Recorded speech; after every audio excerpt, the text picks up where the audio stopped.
Our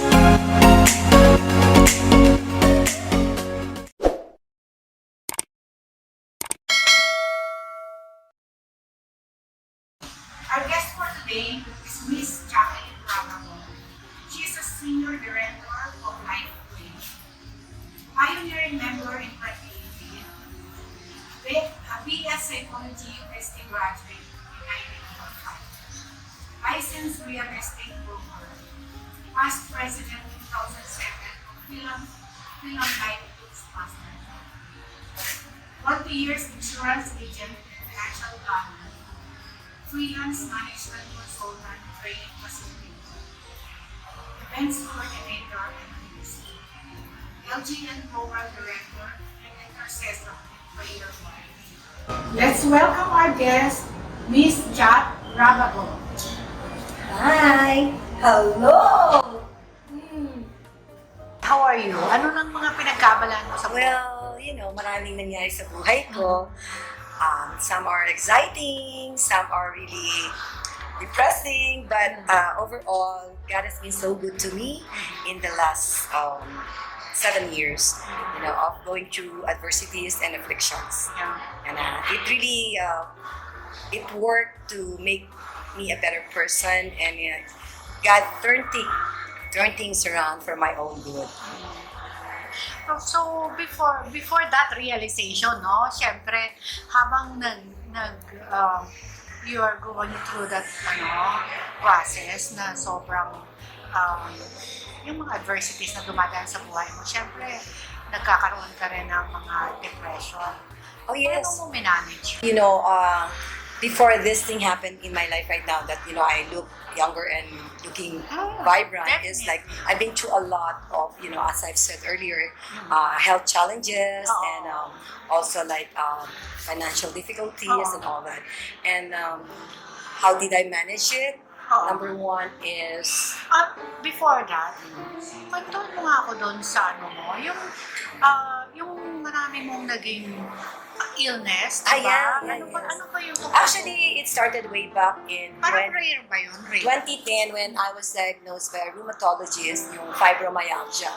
It's a chronic disabling disease, no known cause and no known cure. About 50 million people are silently suffering. It's an invisible illness. The hallmark of that is you're in pain from head to toe.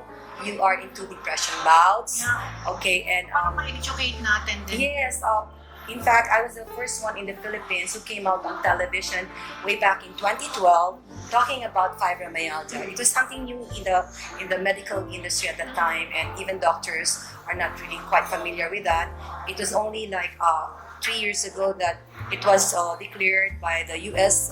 Medical Society as a disability. And in some parts of the country, abroad, they provide disability pay for people who are fibromyalgia sufferers. And I'm one of those who have silently suffered. And knowing me as a vibrant and bubbly person, because my passion is into hosting, organizing events, and selling is just secondary nature to me.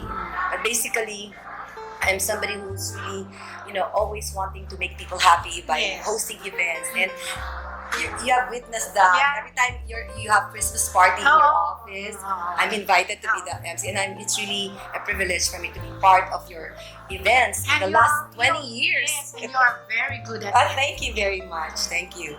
Yeah. And then, ano yung mga nararamdaman ng Actually, fibromyalgia, ang pinaka-hallmark nun, pain.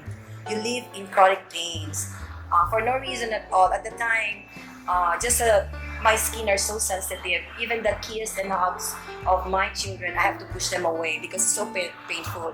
And if you are nahanginan ka, sakit. And you know what? I couldn't understand. And in fact, I've been subjected to a lot of diagnostic tests. They found nothing really. So until somebody told me to see a rheumatologist, and they specialize in managing pains and all that. So finally, they conducted a test, which is called the 18 tender points, and 11 out of that, I felt the pain by just, slight touch of the doctor. So when I found out that I have that, so I had to with technology right now, I immediately Google, the causes, the treatment, and all that. But as there is no cure for that. But I think you just have to manage the symptoms of that, because there are about 200 chronic ailments that coexist and associated with fibromyalgia. So you just address the symptoms. But actually, for me, the reason probably why I have this is because I had it before because of a stressful life, and wrong lifestyle and all that. And there was a point in my life that I really rebuilt, and I was a prodigal daughter. And God brought me back into the fold, and I'm so blessed that right now I'm in the ministry of bringing back us, the people who are also lost, have lost their way, back into the fold, and sharing the love of God to them. So, aside from the very rare disease Yeah. na experience mo, would you like to share other challenges? Challenges, of course. Everybody naman, during the pandemic, everybody I was had, one of those. had Different. financial difficulties, especially with the kind of work that I do. I'm into network marketing, and we are into the health and wellness business. But what is good about our business, right? The business that I'm into right now is about wellness. Okay, and during pandemic, it was a time that I didn't expect that I would be earning dollars, and yes, Really? because yes, because our company is based in US, and it's been in operation for 18 years. It's called LifeWave, USA and Philippines, and we have amazing products, and it's the technology is phototherapy, wherein it brings changes in your body at cellular level.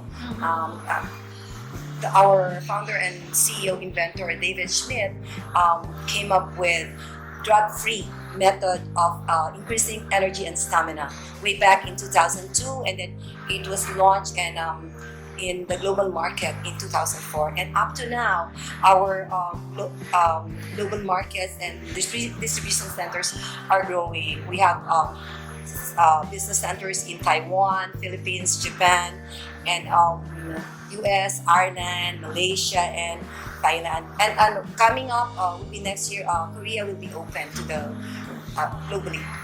So, it's about wellness. Yes. So, parang nakikita ko, for every adversity na nadadaanan mo, parang nagkakaroon siya ng blessing in the end. Yes, Oo. because you know what? Even in old times, during the Old Testament, people who have been through a lot of adversities, after that they encounter blessings from God, because it is only through pain and sufferings that you come to know your weaknesses and strengths, and it brings out the best and the worst in you. And what I normally do when I go through setbacks, difficulties, and trials is like find the gold mine in it. What can I learn from this, and how I will be a better person? And although in the process, human as we are, our first response is like, you are just in wonder why you're into this kind of quandary, or pinagdadaanan mo to, ano ba talaga ang dahilan. And most of the times, I realize I'm one of the original manufacturer of my own problem. Yeah.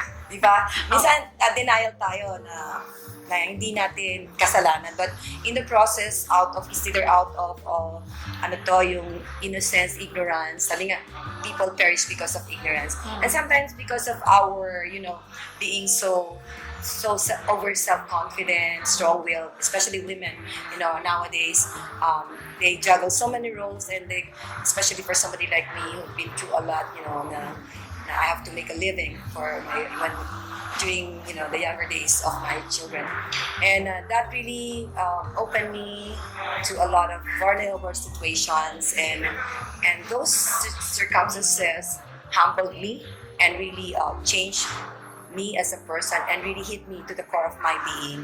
Talagang inside out, talagang binago ng Panginoon yung pananaw ko sa buhay. At lahat naman tayo, mayaman, mahirap, dumadaan sa pagsubok. Ang kaibahan lang ng bawat isa sa atin is how we take it, and how we are so grateful that despite all these afflictions and adversities, God is there to continually changes from glory to glory. Hindi siya nangian to, napapagod na alagaan tayo, baguhin tayo. Even in the midst of pandemic, there are so many blessings that have happened to me, and I wanted to share that blessing to everyone, every person that I meet in my lifetime, because life is too short to harbor anger, resentment, bitterness, and that makes us sick. So why not just share love and then laughter to a lot. And healing came to me. It's a process. It's not just through medicines or through doctors. Healing came to me at the end of the day through laughter, through peace of mind, and through forgiveness, and humbling myself before God, and forgiving people, forgiving myself for whatever mistakes and lapses that I've committed in life. It comes from within there. Yes. Diba? Because all the issues of life stems from the heart. Okay. Sa ngayon, ano yung mga yung kung babalikan, no? Ano yung mga gustong mong baguhin? Yes, of course. Although generally, if I have to relive my life again, I would probably change the way I trust people, Yes. the way I manage stress, and the way I fulfill my calling. Kasi me as a feisty woman and strong-willed person, I always I always rely on my own thinking, yung parang gano'n. Strong-willed kasi ako. So, na-realize ko, at the end of the day, it's not our plans, it's not even our will, although God gives us a free will to choose. It's always, sabi nga, the plans of the heart belongs to man, but it is the Lord's will that will prevail. So, sabi nga, ang talagang madalas na mag-echo sa aking heart is like, sabi sa Proverbs 3:5 na, do not trust in the Lord with all your heart, and do not lean in your own understanding, and in all your ways acknowledge Him, and He will direct your paths. Ritubado akong babae, feisty ako. So, madalas, yung diskarte ko sa buhay, pinaiiral ko. And at the end of the day, I end up, into trouble and, feeling miserable because of the wrong decisions and the wrong, not getting wisdom from God. And I realized all these years, as I always tell this to my children, if you want to be wiser and do not go through humiliation or pain and suffering, learn from the mistakes of people who have been there. You spare yourself from going through humiliation and pains. So, Are you in love? well, I've always been in love first to God, to my family, and I've learned, by the way, I've learned to love myself. I've been like, giving out to people, but I forgot I have to leave something for myself. Sometimes, you cannot give anything without giving to yourself. It's not being selfish, no? Not being selfless, okay? So that's what I've learned also during the adversities and afflictions. That you can learn to love more people if you first get your love from the great source of love, and that is God. It will just, ooze, and it will just naturally come out of you dahil coming from the source of love. Yeah. Pero, tinatanong ko, parang nililigaw mo ko.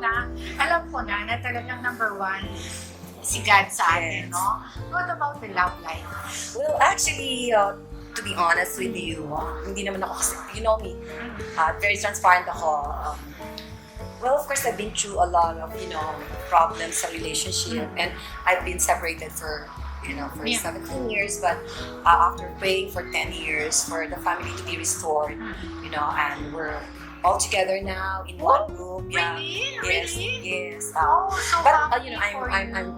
just friends and civil with my husband, and we're here together as as like brothers and sisters in the Lord and all that. Wow. Yes.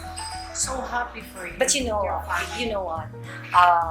Had it not for God's grace, I think I wouldn't have that strength to forgive and to accept. Because it takes two to tango in marriage. It's not just your husband or you. You have to see both sides of the coin. Why the family went wrong. I mean, something went wrong in the family. And as you mature and as you age, you don't really dwell so much on the hurts already because it will take like life is too short for you to dwell on that. You just have to um, spend the rest of your life loving people and forgiving people, and that would really give you peace of mind beyond this lifetime, because what will echo in eternity is the love, the forgiveness, the humility that you share with people, and I'm more focused on that. Of course, there were so many challenges in my work. Grabe, especially by the way, I just had 6 months tour in Western Visayas and Negros, launching our products there, and there were challenges, health and relationship issues with our business partners, brand partners. But these things have been managed well, and right now I just have to continue supporting everyone in our team. And I thank God for people that He has brought in my life to work with me hand in hand, to be able to press on with my advocacy on health and wealth, and by giving a sense of hope, healing, and well-being to everyone that we need. Okay. And your final takeaway, my Go back to your first love, and our first love is really God. And God will always be there. He will, no matter what happens to you, He will always be there to restore you inside out, and you can always rely on Him. Of course, your family is there, your friends are there, but nothing beats the love of God. In Christ alone and in faith alone, we will be in victory, and we will go through life with ease, and we will be able to handle difficulties well. Miss Jack Rock. Thank you. Thank you. Bye.